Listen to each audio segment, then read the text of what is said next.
We looked at the ladder yesterday when it was all done and thought this is going to be a big match. Here comes Brittany Force, the Monster Energy team, and Clay Millican, the Parts Plus machine, head-to-head round number 1. There are so many good cars in Top Fuel right now, Antron, that this is getting to be the norm. You get some big-time matchups in round 1. Absolutely you do. And that's what makes it so interesting right now with the sport. There's so many great race teams in Top Fuel right now that no matter where you're at, you got a tough first-round matchup. And right here, trust me, Alan, there's no love lost between these two race teams right here. I know you don't get to do this very often, so I'm going to give you a little helpful pointer that hopefully by the time you do it again, you'll forget.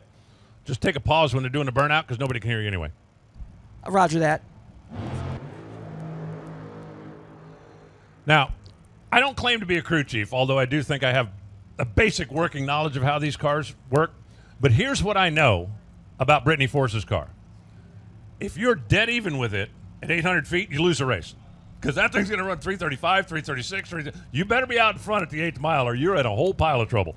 Absolutely. That car is a back-halfing monster, just like it is on the car. Yeah. No pun intended. Got but it. the thing about Monster. it is that that's been a program I think Rubnick and Matt Savage and them guys been working on for a very, very long time because they used to have problems on the big end of the racetrack.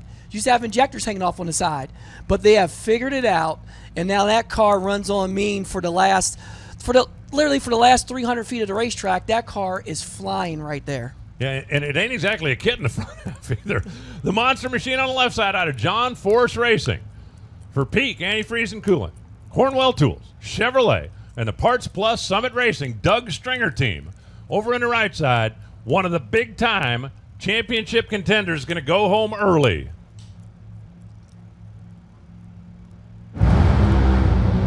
Oh, and Brittany's out of power. How about it? 372, 326 miles an hour. I have a tough time calling Clay Millican winning an upset, but that's number 15 taking down number 2. Clay Millican gets it done when the monster car went silent out there after chattering the tires about 100 feet.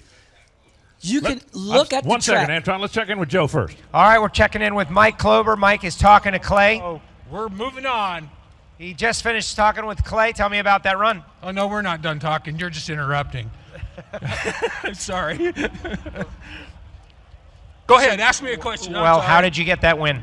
Because we were lucky. Car ran good, but we expected those guys to run, in the 60s, and I was trying to run in the 60s. So maybe this is like Phoenix, and maybe another run or two, I'll get it right. Well, in Phoenix, he took it all the way to the final. Antron, let's watch this again, see if we can figure out what happened to the monster car down here. You can see when it takes off, it gets a really fast tire shake, and it never calmed down. And that's the hard part because there's no give on the racetrack. You got to be perfect. But Clay would have still been tough to beat after looking at these numbers. He had a 034 light to Brittany's 084. So Brittany would have had to run. 67. Which she can run all day long, too. Yeah. So it would have been a close drag race. But Clay, he had a little bit on the starting line, so you can't take nothing away from that team. That team's hungry, too, and that was a great job. But that's when I'm talking about this racetrack being so tight. It can jump up and bite you just like that.